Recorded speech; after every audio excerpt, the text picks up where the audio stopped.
We are here for this Foresight Talks, which is our generally monthly webinar series with people who are practicing foresight in lots of different contexts. And we are here to talk with Tessa Finlev about what it's like to create a foresight role and foresight learning experience for others in a large organization. We're going to do a quick welcome. I'm going to talk with Tessa and interview her, and then we're really going to try to save at least 20 minutes at the end for your questions. So please do put those in. You can use the Q&A function where other people can vote your question up, and that gives us a sense of which questions are the most relevant for everyone, or you can just drop them in the chat and we will be tracking them, and we'll get to as many of those as we can. So just a brief intro for those of you who haven't seen this recently or don't know us. Again, I'm Lynn Jeffrey. I lead the Foresight Essentials part of the Institute for the Future. IFTF is a 50-plus-year-old nonprofit group.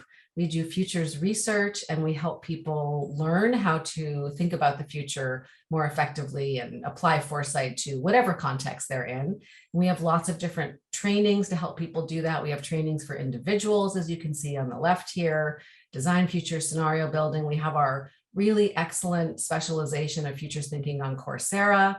And we also have custom trainings that we do inside organizations designed specifically to help teams and leaders do leadership development or foresight for innovation, all different kinds of things. If you're interested in any of those, we have our first in-person class coming up in July, first in-person in 2.5 years.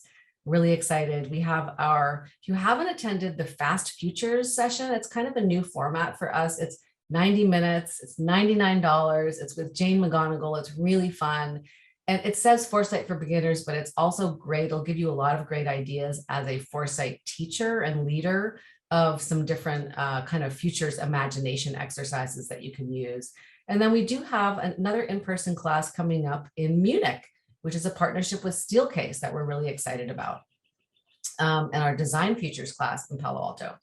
So also, if you haven't availed yourself of all the different resources, we have our Urgent Optimists community, which is it's IFTF's first public membership. It's $100 a year or $10 a month, and it's kind of like social media for futurists. There's always someone on the platform. It's run by Jane McGonigal, and it's organized around her new book, Imaginable. I think hopefully you have signed up for our newsletter and perhaps used our Futures Buddy system where you can find a friend to talk to about future stuff. Quick notice for anyone who isn't familiar with Zoom, if you're going to make comments in the chat section, make sure you've selected all panelists and attendees, ask questions in the Q&A or chat, as I said, and let's go. I'm really excited to introduce Tessa, dear friend, former colleague, and is now just taken her practice to Dolby Labs. And let me stop sharing my screen here. Tessa, welcome. Thank you. So really excited to bring your experience to this community of people. I can see there's a lot of interest. We have 102 people with us today. And so Tessa, you and I worked together at the Institute for many years. You were a kind of, you did everything at the Institute. You did research, you did teaching, you did design, you did, you designed processes. And then a couple of years ago, you moved in-house to an organization where you were the first person to bring foresight and futures into the organization. And you have been on this journey, and it's a journey that many people are trying to replicate inside their organizations or support other people to do that. So tell us a little bit, first of all, about just your current role and what it is that you do at Dolby. Okay, great. Thank you for having me, and nice to see everybody in the chat. It's really cool to see where everybody is from and how international the audience is. So my current role, foresight strategist, head of foresight, And it's really a role I've crafted for myself. The bulk of my work these days is running a Futures Council, which I launched December of last year. And then I also do a lot of kind of ad hoc work, a lot of relationship building, talking with people. Recently did a workshop on building visions for our advanced research group. So it's a kind of it's a bit of a mixed bag. I go where the energy takes me, but the kind of the main work is organizing and running this Futures Council, which as someone who's building up a futures capacity within Dolby is kind of the centerpiece to showcase what the work is so that people can start to connect the dots to other areas throughout Dolby. Interesting. So give us a little bit of a sense of kind of the size of Dolby and where you sit within the organization, and how was it that Dolby even decided to start a futures foresight practice? Did they know what they were getting into? Did they even know? I mean, yeah. Yes. So Dolby is, I am not up to date on like current numbers. I think we're somewhere above 2,000 people, relatively small for what we do and what we produce. And we are a very global company. We have a large cohort of people who are in Australia. So I understand the time zone change over there. And I sit within the people team, which is a very, very interesting, very cool place to be. And then I have very close relationships with our advanced technologies group and our corporate strategy team. And when I joined Dolby, which was towards the end of 2019, no, they had no clue, which was great for me. The person who brought me on board, the head of HR, she had a clue. And she is someone who worked with IFTF, has worked with IFTF for many years. And so she was familiar with me and futures thinking through IFTF and before IFTF. I'm now blanking on her history with the future, but it's pretty extensive. And so she was my #1 champion. And through her social capital at Dolby and respect at Dolby, it enabled other people who sit close with Linda to give me a kind of free range and the right of way without actually understanding what it is that I do. So she kind of created a space for you to operate within, and then you came in and you had to just find something to do in that space, improve the value. And yeah. Interesting. So is Dolby Lab, you work at Dolby Labs, is that 2,000 people, or the whole company is 2,000 people and Dolby Labs is within that? Dolby Laboratories is the name of the company. Oh, okay, got it. All right. Yeah. And you guys make, just for those who might not be familiar with it, the company makes audio. Yeah, so Dolby Laboratories hardware. is originally an audio company. We're also a imaging company.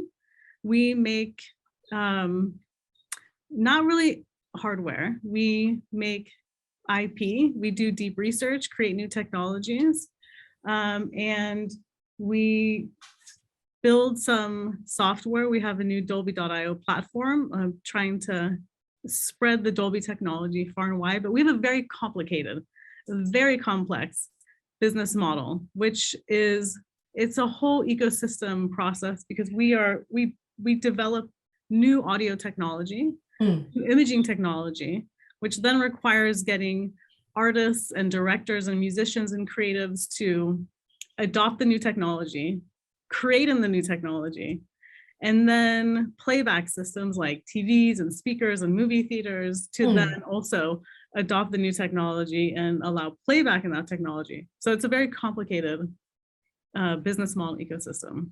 Very interesting. And I think probably a lot of us, if you're in the US anyway, you would know Dolby from having gone to back in the day when we used to go to movie theaters, having the big Dolby surround sound. Dolby surround sound. Yeah, exactly.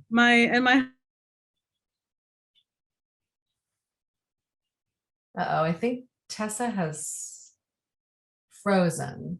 unless I've frozen. No, it's Tessa. She's frozen. Okay. Oh, there she is. Tessa, you froze Okay, for a I moment there. froze. All right. Okay. You No froze for worries. me, but I froze for everyone else. Okay. Yeah. Okay, so we kind of established who Dolby is, when you came there, who brought you in. And we probably can start to get a sense of why a company like Dolby would want to be thinking about the long-term future. Were you the first person at Dolby Labs to be taking the 10-year view or kind of a longer point of view? And how was that? Where did you fit when you first came in terms of what was already there? I mean, I wouldn't ever say I'm the first person to take a 10-year view, because Okay. a lot of the technologists who are building new technology, they have that long-term view because they are building things that don't exist. Right. But it's not from a futures research perspective where you're trying to understand the external world. You're trying to understand all the different ways in which the world might be changing and then where you fit into that. They're just driving forward with their own vision of something that they believe should exist and needs to exist in the future. Okay, so then now tell us about how you have come to organize your work around the Futures Council. What is it?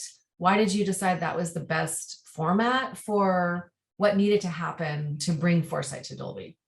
Yeah, so my orientation towards futures thinking has always been on the collaborative side of the spectrum, where being the kind of futurist who does research and then presents it and goes on their way, or even tries to incorporate it into work, the sage on the stage, so to speak, Yeah. I think has limits in terms of the impact, because people really have to go on the journey of developing scenarios or understanding possible futures in order for the potential for change to embed itself in someone's brain, in order for the aha moments.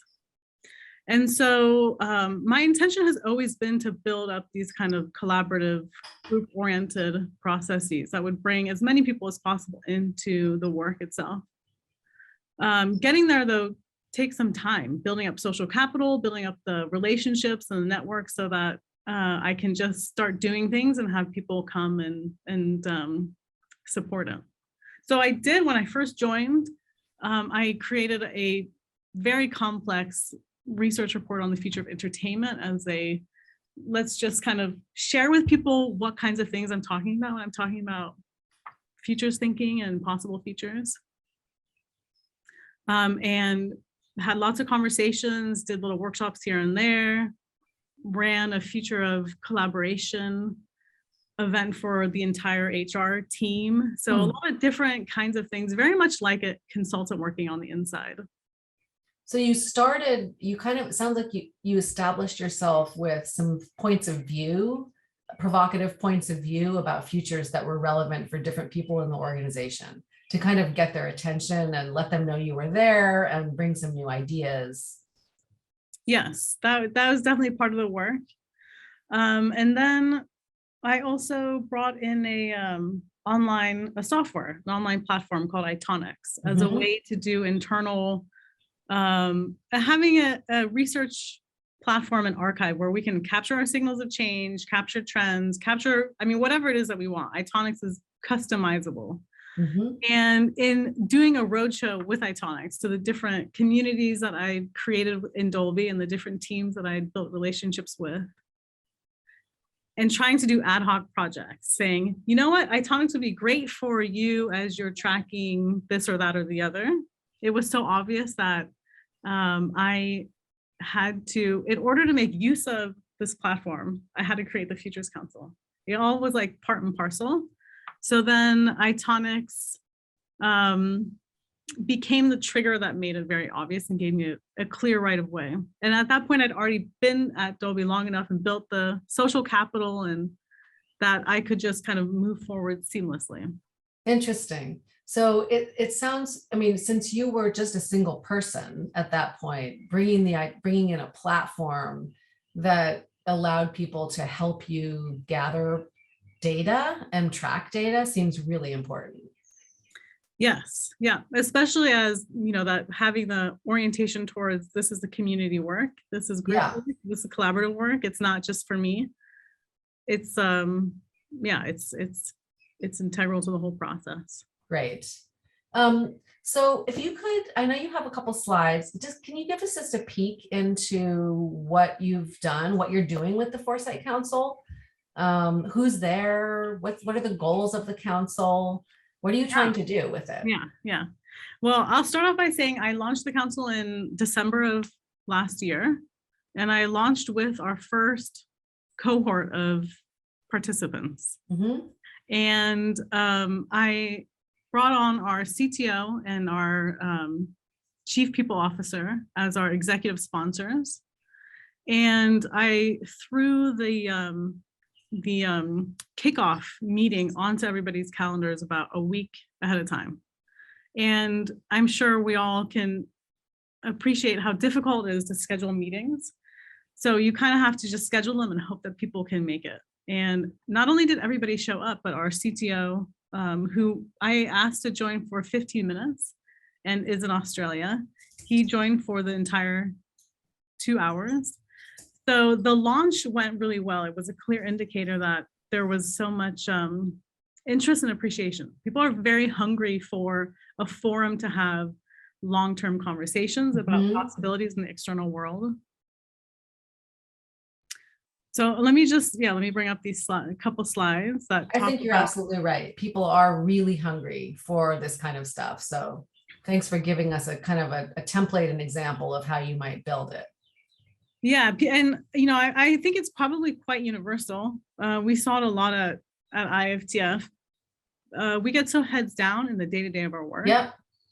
I really feel it. I understand it now to my bones here at Dolby. When we say people get so focused on the day-to-day, the heads down stuff day-to-day, it really means that people don't have time to, this third goal here is ask tough questions about how society is changing as part of their work. And we all should be doing that because it's critical to understand those things. It's critical to have those higher level philosophical conversations about what's happening in the world in order to do your work effectively. Because otherwise we're just going to make decisions. We're going to make big mistakes if we don't take the opportunity, the time to have these bigger conversations on an ongoing basis. They can't just be reactive when something happens. It has to be part of the ongoing work. And I love here your tagline, building like what you're really trying to do is build a scaffold to a future vision we believe in. And I'd love to hear eventually if if that is part of, is there visioning, is there strategic planning, like what does that look like? But let us kind of get a sense of what you're doing with the Futures Council. Yeah, so the goals are, there are a lot of goals. As anybody in this space, I'm sure everyone on this call is aware of this point. You can have a list of goals within any futures work that's a mile long. And so narrowing it down to the key goals, the key priorities is a task in and of itself. Right. Obviously, one of the goals is to just expand the amount of people at Dolby who have a long-term future-oriented mindset. And we can, of course, break apart what that actually means. The primary goals are to expand our time horizon to 10 years out or more. Currently, the time horizons are 3 to 5 years at best, but typically maybe more around 1 year. And broaden our aperture of focus. So broaden what it is that we think is relevant, broaden what we are thinking about, talking about, looking at. And then ask these tough questions about how society is changing, have the philosophical conversations as part of work. Nice. Dolby's a very technical company, so it's easy to get into conversations that are deep in the technical weeds of really, specific audio technology. And having the space to have the bigger conversations is a new muscle and a new practice. Great. So how do you actually do that? How do we do that? So we have this handy dandy pyramid of participation, which is a constant work in progress. So the Futures Council is a constant evolving work in progress. And it's probably something that will continue to evolve and iterate for as long as it lives. At the top of the pyramid, then we have the core team. That's myself and our executive sponsors and our advisors, and the people who are making the council function, as well as the people who we need in order to build credibility and have it maintain some stickiness across the company. And how big is that core team? I mean, we could say it's maybe 6 people. Okay. And then the time travelers, which is in the middle there, second to the bottom, that's the biggest, that's where the most work sits. So these are the people who participate in the launch in December, the first cohort. So they're the people who get trained in futures thinking, and then they do the ongoing scanning and help produce futures reports and do scenario building workshops. And I purposefully separated out futures work from anything strategic, because we all are so versed in problem solving and thinking about what was needed for Dolby that I needed to have a core group of people who were tasked with just asking those big questions, trying to understand where the world is going and what it means for life. And once we've done that, once we have some perspectives, some opinions on this, then we connect with the strategists, which is the next level up. And these are people who sit across the company who will then help us connect the dots back to the business. So those are separated out functions. And for all of them, the participants sit across the company at all levels. So we're trying to, in the design of this, be as intentional in terms of having a diverse range of perspectives and mindsets and bring people in from all over the company. And can you say, I know, see, we're having a lot of, so I'm tracking the questions in the Q&A and we will get to those. I'm gonna explore a little bit more with Tessa before we open it up, but I see there are just a little more click down questions on this pyramid. So can you talk a little bit more about the time travelers? How are they identified? Yeah, and I'm curious too, whether you had to kind of get permission to give them time to do this, or whether Dolby's the kind of place where they can decide themselves that they want to do it. How are you helping them carve out time to spend on this practice, which is often the biggest challenge for people? Yeah. So for the first cohort, and I'm bringing in the second cohort of people next week. And for the first cohort, I hand selected. I asked for suggestions, I asked for advice, and then I just went out and I met with people and I invited them in.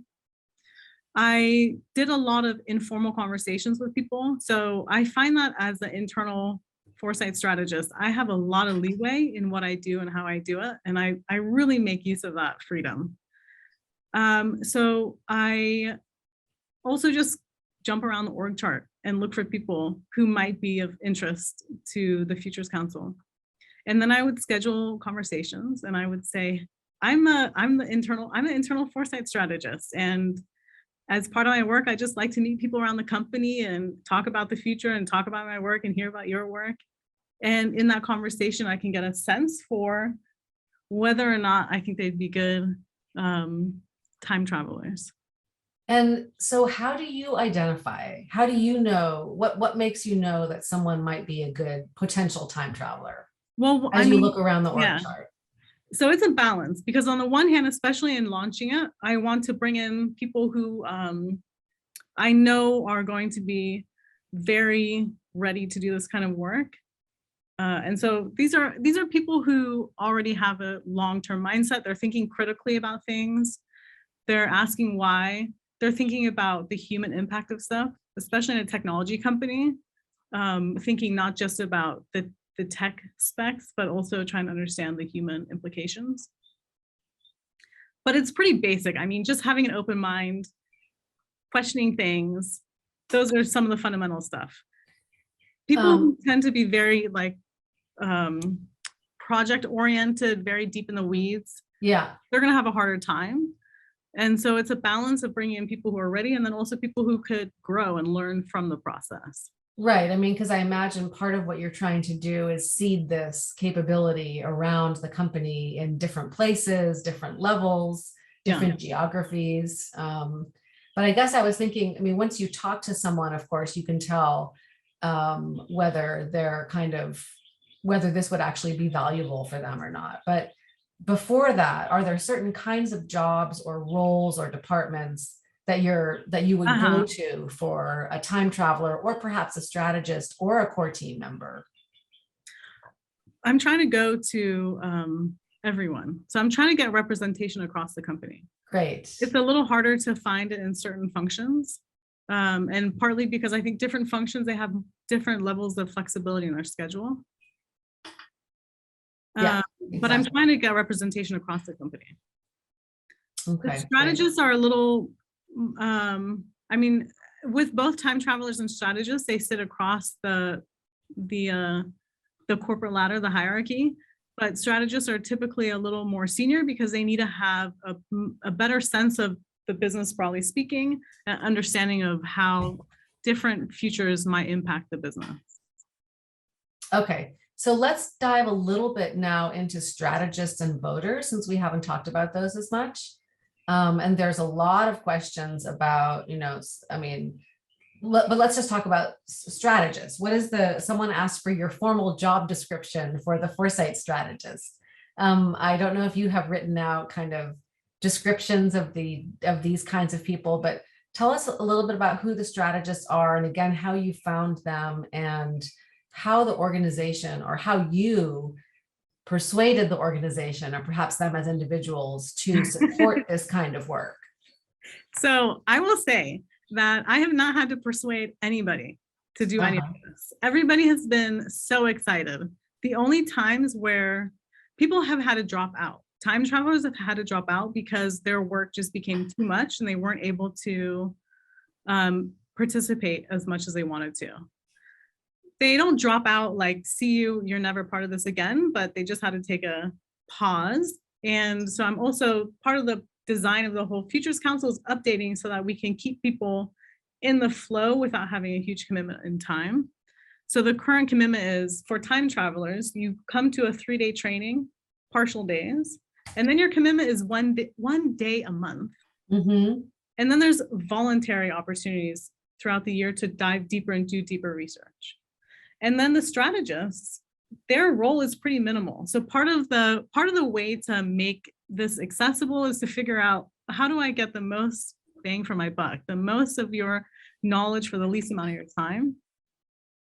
And so the strategists, they are people who support the Futures Council and they want to participate. And they'll probably join for a 3-hour workshop once a year. Got it. So that's how we're managing the ability for people to participate. And when the bar is that low, like, oh, of course I can offer up 2 or 3 hours. It's so easy to bring people in. Right. The challenge is, how do we design things so that I can make good use of that time? Right. So that is, and I'm going to just hold that for a moment, because I think that's the next question. But tell us a little bit about the voter. And the voter, yes, thank you. So the voter is not something that has been formed yet, as it says on the slide. But I think once we get to this phase, that's when things are really going to become powerful. And so Itonics, this is not necessarily an ad for Itonics, there are lots of ways to do this, but our internal platform for doing the scanning and doing the research has a whole rating mechanism where anyone can come in and rate your signals of change or trends, ultimately opportunities, new ideas that we should pursue as a result of the research. And so this is the bottom of the pyramid of participation, where it's the least amount of time, the least amount of effort, but the more people we have, the better. So at some point, if we can unlock that bottom layer of participation where the time travelers are inputting signals of change, and then people across the company, as many as possible, they're actively going in there and they are voting on the content within there, saying this signal or this trend is very relevant, it's very disruptive, it's not relevant, I don't see it going anywhere. Then we start to build a company-wide perspective where we can make sure that, and this is why I don't think having a single person saying, here's the future and this is what we need to do about it is successful, because we're all biased, right? So having this lower portion of the pyramid as the voters would enable us to make sure that, oh, my idea of an important trend isn't actually that relevant. Or marketing thinks that this is really important, but our finance team doesn't see it as important. Those start to maybe bubble up some really interesting nuances. So that's where I'm trying to go, but that's not yet there. Got it. So thank you. There's so much to dive into here. So thank you for being patient with our many questions. I'm going to ask just a few more questions. I'm going to stop in just a couple of minutes and open it up to some of the questions from the group. I think there's it would be great if you have anything else you wanted to share about what you're actually doing what are people actually doing as time travelers? What does Research the Future mean? How are you giving them a sense of progress and being part of something that they know is something's going to happen? What are some of the concrete outcomes that are coming out of it or that have come out so far? Well, let's just jump around a bit. So this is the very generic, I would say, kind of view of the broader process. And the first thing is just getting people into the understanding or the space of mind where exploring possible futures as step one is actually very helpful and important. So the time travelers, they are fully in the future space and they're very clear and comfortable with that. They want to participate in the now and the next stuff. And so they have an open invitation to do that. Nice. But I have to switch and activate the strategist when it comes to that phase. And so our work is expanding our sense of possibilities in the future. And then once we do that, help evolve our vision, explore the possible implications, and then being on the people team is it's just so, I can't emphasize how I think important that is, because this kind of work I think often sits in the innovation side of things. Yes. And it's obvious it's a very natural link. But anytime, and Lynn, you know this, anytime we really engage in these conversations about new possibilities, it always comes back to organizational structures, talent, pipelines, skills, all of these critical questions to how you run an organization or a company. And so being in the people team allows me to draw that link very naturally. And it's very easy for me to then build relationships with the innovation side of the company because there's a natural alliance there anyway. So part of the work is to think very clearly about what are the implications to the future of our talent and skills, and how do we update our cultural norms and our organizational structures to enable whatever it is that we decide that we want to do. Mm-hmm. And then, of course, having the links to the experimentation. And then just to give you a sense of what we actually do, this is a complex, maybe a little bit of a complex map of what we've been doing. But once we launched the Futures Council, the time travelers, because it was also at the height of the pandemic and Zoom fatigue, what they've been doing with me, we've been changing it up, iterating it, because trying to be adaptive to people's needs. So for this cohort, it's been a lot of brief sessions, 1 hour meetings. Mm-hmm. We began with some fundamental, I guess we kind of jumped right into trying to focus in on what it is that we're going to research. And so we did some sessions on exploring critical uncertainties of the future, exploring assumptions that Dolby has about the future, and using that to narrow in our scope of research. And then once we narrowed in the scope of research, we broke into smaller teams, and each team does ongoing research in those topics. Love it. And we have regular meetings every 2 weeks or so to talk about what they're seeing and just dive deeper. And then we also have external speakers who come in, and that's open to anybody in the Futures Council, not just the time travelers, but the strategists and the advisors and everybody. And yeah, I'll just wrap this by saying the current cohort, so they've been doing their ongoing research. That's culminating in 2 weeks when we're doing a scenario building workshop. And that scenario building workshop, from there, we'll produce a draft futures report, which we'll share with our strategists. That's when we pull them in, and we'll engage them to help us say, so what are the implications for Dolby?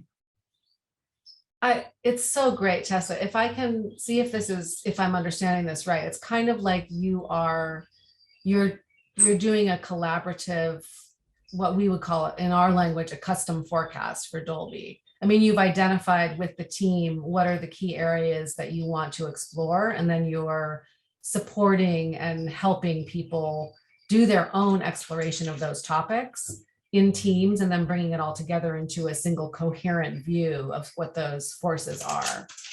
Yes, yeah, but I mean, of course, it's within a company context that doesn't have it's nobody's full-time job except for me to do this work. Right. So we have to keep, and I have to keep kind of making sure that expectations of what's being created are at the right level. Yes. But similarly to the work at IFTF, it's I think with all good futures work, the end result emerges through the work. Mm-hmm. And so again, everybody's putting a lot of trust in me. We don't know what it's going to produce, and it's a low stakes engagement. People who are participating are enjoying it. And so that's the most critical thing to keep it going. Ultimately, we will produce something that's going to have to have impact. It's going to have to do something that's going to make people want to keep engaging. Yeah. But the what and the how of that is still something that's emerging. So it's a very, it's a fun, challenging space to be in. I'm just because I know you so well, I think one of the qualities that you have, which is so important for this kind of work, is you're kind of fearless. You're very experimental, and you're willing to kind of keep an open mind and see where things go. And I think those are really, really critical qualities in you, and the kind of what someone would need to be kind of cultivating in themselves to do this kind of work. Yeah, you definitely have to be fearless. And I remind myself of this all the time, that I have to act as though I have to act as though I need whatever I say is whatever I feel like I have to say it. Yes. So let's talk about, we had a question about someone who wanted to know about the difficulties that you have had, the challenges that you've had in doing this work, and kind of maybe there's a specific example that you can think of. Yeah, the major challenges are, so before the Futures Council, was a lot of ad hoc projects, trying to find teams who were doing something where it made sense to have a futures lens and do some work with them. That's very challenging. It's hard to make it sticky. And then within the Futures Council, it's, people's time and attention. That is our bread and butter. We only are successful if we can get people's time and attention. And so getting people's time and attention, it takes time. And so I'm grateful that at Dolby, I kind of came in without people knowing what I was doing. And that was really good, because there were no expectations. And I keep pushing this as far as I can without any real expectations, because otherwise I can't get people's time and attention. But as the Futures Council kind of gets bigger and we produce things and people see things, then I'm able to get people's time and attention. So it took it took a while for me to be able to do that. And it's still, that's an ongoing thing. People not being able to do it. So I have to, it ultimately falls on me. When I say we're going to create a futures report, ultimately I'm the one creating the futures report. Right. I have to successfully bring other people's ideas into it. Interesting. Very interesting. So that's kind of your researcher background, which is enabling you to do that. And facilitation background. And facilitation. Yeah. Okay. So we just produced an update, a quarterly update report, and it includes quotes from people within the Futures Council and themes that have come up in our workshops. So it's a little bit of me as a researcher mindset, and then also facilitating their own ideas into the work. And a communications mindset. I mean, part of what you have to do is, externally project to the rest of the company what you're doing so that people are excited about it and want to be part of it. Yeah. And also know what's happening. So how do you, what are maybe one example of something that you did that you thought really worked to try to manage the challenge of getting people's attention, especially for something that they didn't really know existed before you came? Like, how do you actually do that? What are some of the things that you do to manage people's attention and time? It's primarily building relationships. So spending time meeting with people, talking one-on-one. Yeah. You have the natural connection, the natural mind share with people, and find those people, make sure you build on that relationship and build on that connection. Because I sit in the people team, HR, the people business partners, they're really good allies, especially if they have a strong understanding of what it is that you're doing. And just keep iterating, keep trying different ways of doing this work with different groups and seeing what sticks.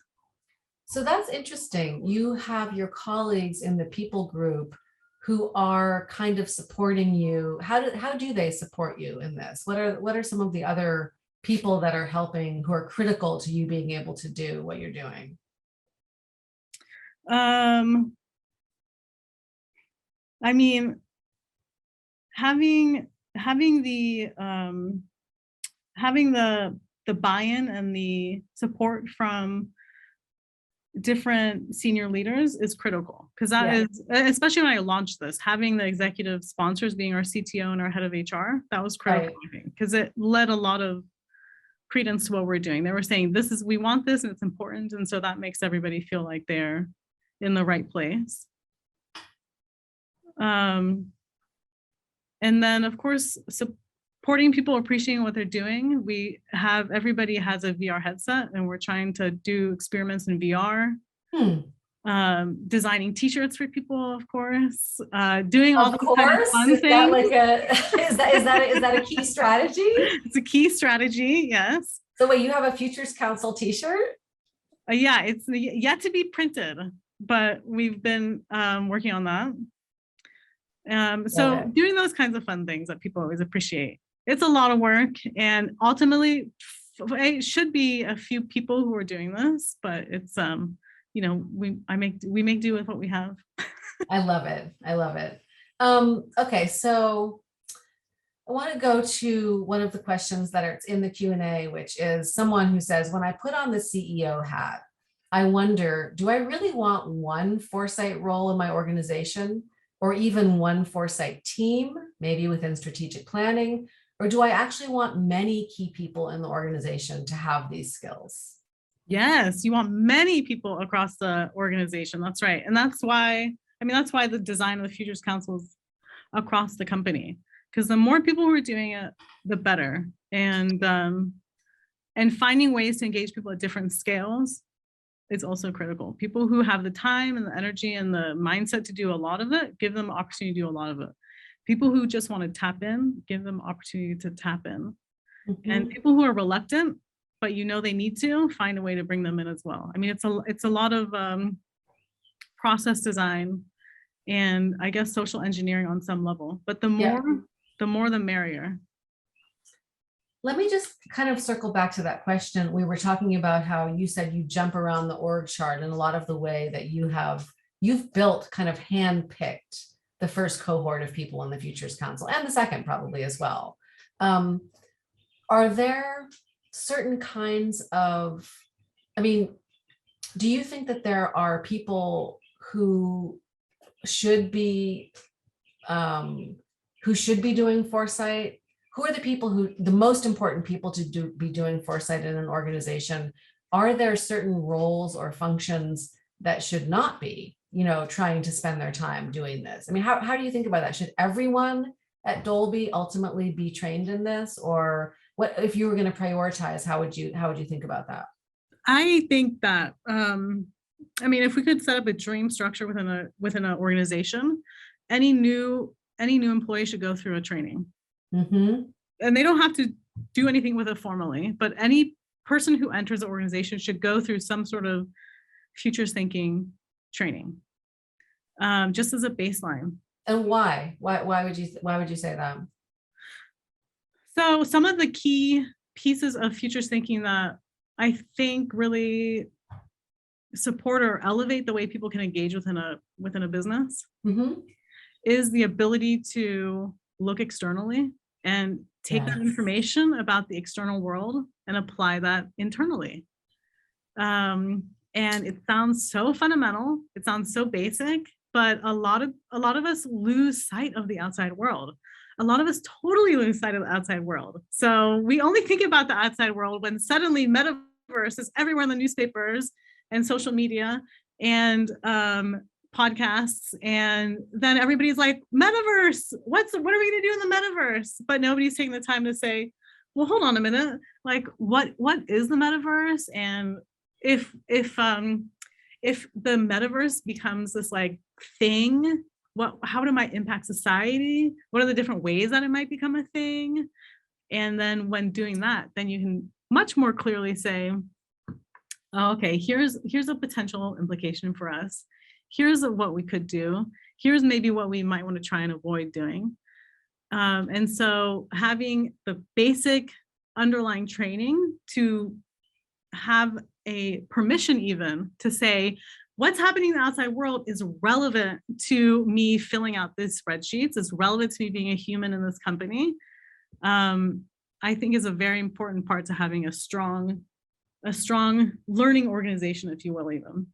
I love it. I love it so much. And I was literally having the exact same conversation with someone at a large company who we're helping them train folks about how they're completely internally focused and they don't know how to look externally. So developing that as a discipline. All right, here's a different kind of a question. But I think it's an important one that gets asked a lot, which is, what do you think about the concept of ROI for foresight? And how do you talk about that inside Dolby? I do not talk about it. So actually, I've gone through a bit of the evolution since joining Dolby, and so much of the low-hanging fruit in this is leading directly to product or service development and having some new business or some new thing that you're selling or creating.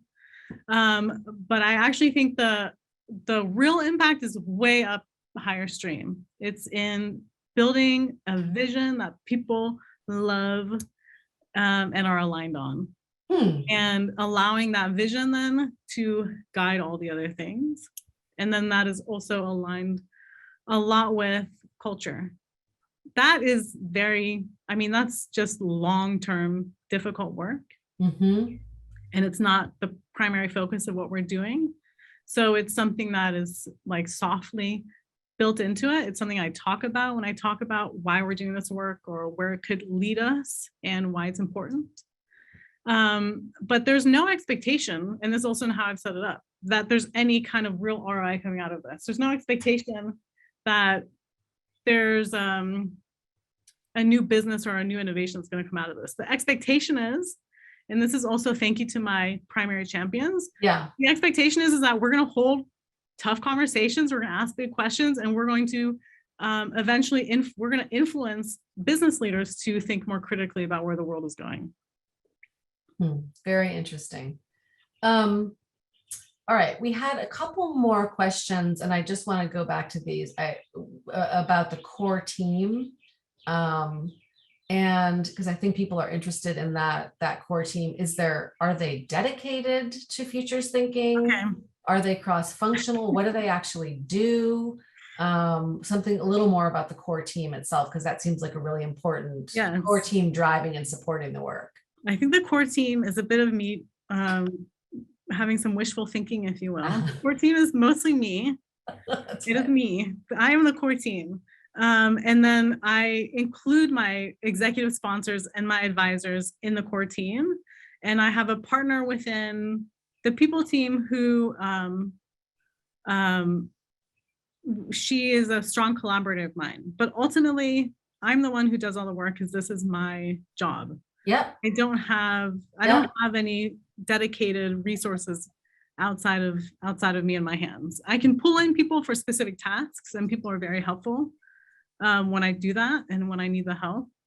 But the core team, in terms of the actual work, that is me. The executive sponsors, the advisors, they're part of the core team because without their support, without their buy-in, then it would be less effective, the work itself. Got it. There's a question about training, and there's a couple questions here. And let me remind everyone that, well, actually not remind everyone, tell everyone, Tessa was integral to us building our Foresight Essentials curricula. So she's been deeply involved in the trainings that we have here at IFTF. And tell us a little bit about how you're doing training internally for your folks. The time travelers, the others. Yeah. So, and I'll also just say that my role is experimental within Dolby. So kudos to Dolby for bringing me in. Yes. And that means I have to be very lean in how I work. Yep. Bringing in Itonics, that's one expense. Right. Paying external speakers for their time. I have to really think carefully about what I want to spend money on. But you do have a certain budget allocated to you. I have access to money if I really need it. Got it. If I push for it, but I have to use my social capital for doing that. Right. So yes, and then my background, of course, with IFTF means I do the training. It would be fantastic in an ideal world to have that happen externally. Mm-hmm. It's a lot to have the one role do everything. Yeah. We talked about the communication earlier. It's so many different parts of your brain that you're trying to use. But I do the trainings. And with this first cohort, it's been very slow and natural, just bit by bit by bit. It's not been formalized in any way. Right. With the second cohort, it'll be a little more formalized. Nice. Okay. We're getting close to the end. There's too many questions to answer all of them, but I want to ask, I think this is a great question. Elaine France asked, as you're developing this internal culture, how are you finding that it impacts on enabling diversity, equity, and inclusion in the conversations and design of solutions? And I would expand that to perhaps in other ways. Okay, just if you don't mind reading it one more time, I want to make sure as you're developing this internal culture, how are you finding that it impacts on enabling diversity, equity, and inclusion in the conversations and design of solutions? So I think, yeah. Well, one thing is, I think it's important, and this is not just about diversity and equity, just generally speaking, it's important to not try and put everything in your bag. So especially in the futures world, it's so easy to just try and make everything your goal. And so trying to be focused is pretty important in your success. So with that being said, I find that having the futures conversation enables us to push people's thinking. This is maybe a bit obvious. But a lot of people, a lot of technologists, engineers who are building out new technologies, they have a very myopic perspective on the potential for technologies, who's accessing it, how it's impacting the world. And so having a broader conversation about what's happening helps expand people's perspective and build sort of a broader empathic view on who ultimately is part of the conversation. Okay, great. And then I do have a question about, I have a futures, well, there's two more, well, let me just say the quick question about how are you using VR? People are curious. Yes, good question. So I also saw there was a question around whether or not I have had a budget to get this off the ground. And I want to say, no, zero budget. Yep. Let's just be clear about that. You don't need a budget to start this, especially if you have your time. If you have the freedom and the time to do this, you don't need a budget to get it started. And let me just circle back to the comment that you made earlier, which is it's about building relationships. Someone made a comment in the chat about how it's very similar to communities of practice. It is. It's about talking to people, engaging them, getting them excited in the ideas. Yeah. So how are you doing that? How is VR? Yeah, so for VR, this is an initiative within the people team to try and get more people into VR, just so that as part of work, they can experience new technologies and especially in the pandemic, this is a big thing as well. So everyone who joins the Futures Council gets a headset, and then we're playing around with having meetings inside VR. Love it. Again, it's like additional layer of work that goes into it, and it's a lot of stuff. So trying to do field trips in VR, these are all things that we want to do. Yeah. But it's a bit tricky to fold it in. So it's also part of shifting the culture and saying part of your work is to experiment and to play around, and rather than just have an opinion from the outside that is often quite knee-jerk, why don't you just get in there? And if we had the resources of AR was more readily available, then give everybody AR headsets, because that would probably be more functional. But let's just get in there and play around with it. And then trying to have meetings in VR. We're building a virtual Dolby office. This is not part of the Futures Council. It's part of the people team.